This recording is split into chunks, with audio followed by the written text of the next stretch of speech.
في خضم الحياة المليئة بالتحديات والضغوطات، قد نشعر أحيانا بأننا وحدنا في مواجهة الأزمات، ولكن ما يخفف عنا الأعباء هو إيماننا بأن الله هو المدبر الحكيم لكل شيء.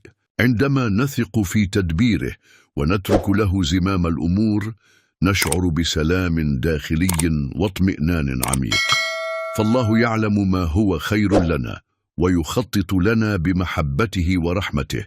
لذا دع الله يدبر أمورك، واستعد لرؤية العجائب التي ستحدث في حياتك. عندما تشعر بأن الحياة تتشابك أمامك وتبدأ الهموم بالضغط على صدرك، تذكر أن الله هو المدبر لكل شيء. فقط اترك له زمام الأمور، وسترى كيف سيأتي الفرج في الوقت المناسب.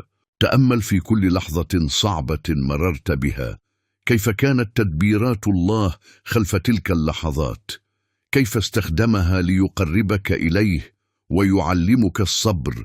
فدع الله يدبر أمورك، فهو أعلم بما تحتاجه روحك. في خضم الزحام والضغوطات اليومية، ابحث عن لحظة هدوء واستغفار، واطلب من الله أن يأخذ بيدك. وعندما تترك له الأمور، ستشعر كيف تسير حياتك في الاتجاه الصحيح برحمته.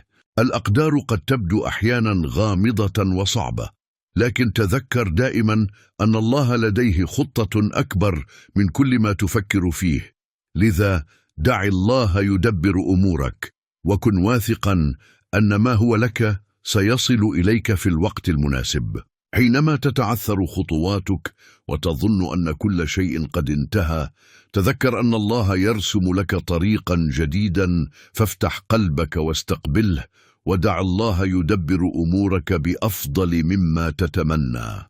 إن السكون في القلب والثقة في تدبير الله هما مفتاح الراحة النفسية، فلا تحمل همومك وحدك، بل ألقها على عاتق من لا يكل ولا يمل، وراقب كيف ستتفتح لك الأبواب. عندما تخاف من المجهول، تذكر أن الله يعلم كل شيء، وأنه يخطط لمستقبلك بما هو خير لك. لذا ارفع يديك بالدعاء وقل: يا رب دبر أموري كما تشاء. الحياة مليئة بالتحديات، ولكن عندما تضع ثقتك في الله، سترى كيف أن كل صعوبة تتحول إلى فرصة، وكل عائق يصبح سبيلا للنمو والتقدم. فقط دع الله يدبر أمورك. تأمل في جمال الكون وكيف يعمل كل شيء بتناغم، فتدبير الله للأمور يشبه ذلك، فكل شيء في مكانه. فقط عليك أن تؤمن بأن كل ما يحدث هو لحكمة لا يعلمها إلا هو. عندما تشعر بالارتباك أو الضياع، تذكر أن الله هو النور الذي يهديك في ظلمات الحياة، فكن مطمئنا وادعو الله أن يدبر لك الأمور، وستجد الطريق واضحا أمامك. في الأوقات التي تشعر فيها بأنك وحدك، تذكر أن الله هو الأقرب إليك في كل لحظة، وأنه يراقبك ويعلم ما تمر به. لذا ارفع يديك بالدعاء، واطلب منه أن يدبر لك الأمور برحمته ولطفه. الحياة ليست دائما كما نريد، لكن عندما نترك الأمور في يد الله، نكتشف أن لديه خططا أجمل مما نتخيل. فدع الله يدبر أمورك، وكن مطمئنا أن كل شيء سيكون على ما يرام. إن تدبير الله للأمور يشبه النور الذي ينقشع به الظلام، فكلما كان قلبك مملوءا بالثقة والإيمان، كلما زادت إشراقة حياتك. لذا دع الله يتدخل في كل جوانب حياتك. عندما تحاول السيطرة على كل شيء، قد تشعر بالإرهاق، لكن إذا تركت الأمور بيد الله، ستشعر بسلام داخلي عميق. فالأقدار التي يخططها لنا الله دائما أفضل من تلك التي نرسمها بأنفسنا. تذكر أن لكل شيء سببا، وأن الله ينسج خيوط حياتك بحكمة ودراية. فلا تدع القلق يسيطر عليك، بل اترك له كل شيء، وراقب كيف سيتحول القلق إلى اطمئنان. في كل مرة تواجه فيها تحديا اعتبره فرصة لتقوية إيمانك، فالله يدبر الأمور بطريقة تجعلك أكثر صلابة وثباتا. لذا ثق بأن كل ما يحدث هو جزء من خطة أكبر. عندما تشعر بالضياع تذكر أن الله هو الهادي، فهو يعرف الطريق الذي يجب أن تسلكه، فقط اترك له الأمور وكن واثقا أن كل خطوة ستقودك إلى ما هو خير لك. إن الشعور بالفوضى في الحياة قد يكون مؤلما، ولكن عندما تدع الله يدبر أمورك ستكتشف أن الفوضى تتحول إلى نظام، وأن الله ينسق لك كل التفاصيل بحب وعناية. أحيانا نجد أنفسنا في مواقف صعبة، ولكن تذكر دائما أن الله يختبر إيمانك، فإذا تركت الأمور له ستكون النتيجة دائما مرضية، وسترى كيف سيتحول الألم إلى نعمة. عندما تضع ثقتك في الله وتدعه يدبر أمورك ستشعر بسلام داخلي لا يوصف، فالحياة ليست سوى رحلة، ومع الله كل خطوة تكون مليئة بالأمل والإيجابية. الحياة مليئة بالتحديات، وقد تظن أحيانا أن الأبواب مغلقة، لكن عندما تدع الله يدبر أمورك ستكتشف أن هناك أبوابا جديدة تفتح، وأن الله يهيئ لك الطريق من حيث لا تراه. فيجب أن تكون على يقين بأن كل شيء يحدث لسبب. عندما تشعر بأنك محاصر بالأزمات تذكر أن الله لديه خطة أكبر وأكثر حكمة، فكل ما تحتاجه هو أن تتوكل عليه وتدع له زمام الأمور، وستجد أن الأمل يتجدد وأن الفرج قريب بإذن الله.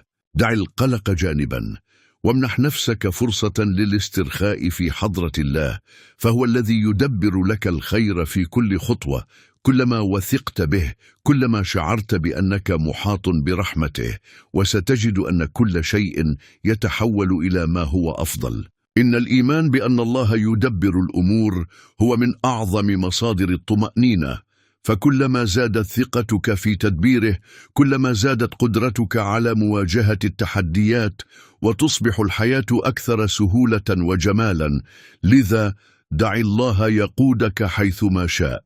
عندما ترى العقبات تعترض طريقك تذكر أنها ليست نهاية المطاف، بل هي بداية جديدة لتجارب جديدة. فالله يدبر الأمور بطريقة تجعل من كل صعوبة درسا، ومن كل تجربة فرصة للنمو. فقط كن صبورا. في خضم الأزمات قد تشعر بالوحدة، لكن تذكر أن الله معك وهو يدبر لك ما لا تدركه.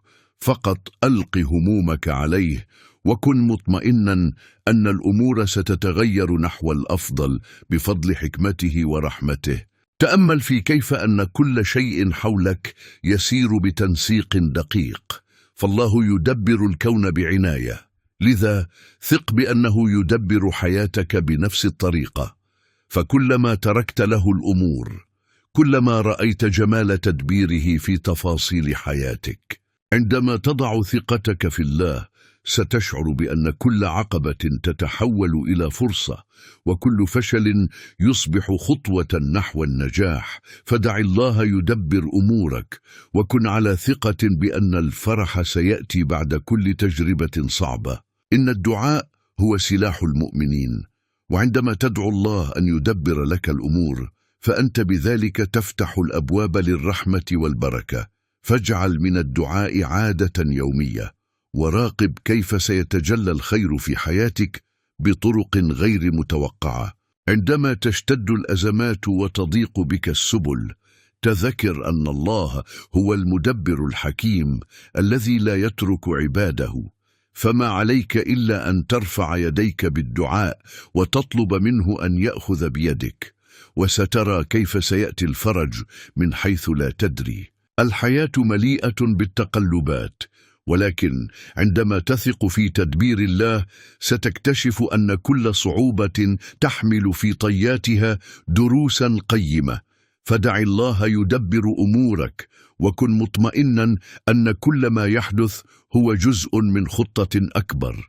في أوقات الشك والقلق اجعل من ذكر الله رفيقك، فهو الذي يمدك بالقوة ويعينك على تخطي الصعاب. وعندما تترك الأمور له ستجد نفسك محاطا بالبركة والرحمة في كل خطوة. تذكر أن الحياة ليست مجرد سلسلة من الأحداث، بل هي رحلة مليئة بالحكمة. فإذا وثقت في الله وتركته يدبر لك الأمور ستكتشف أن كل لحظة صعبة كانت ضرورية لنموك الشخصي.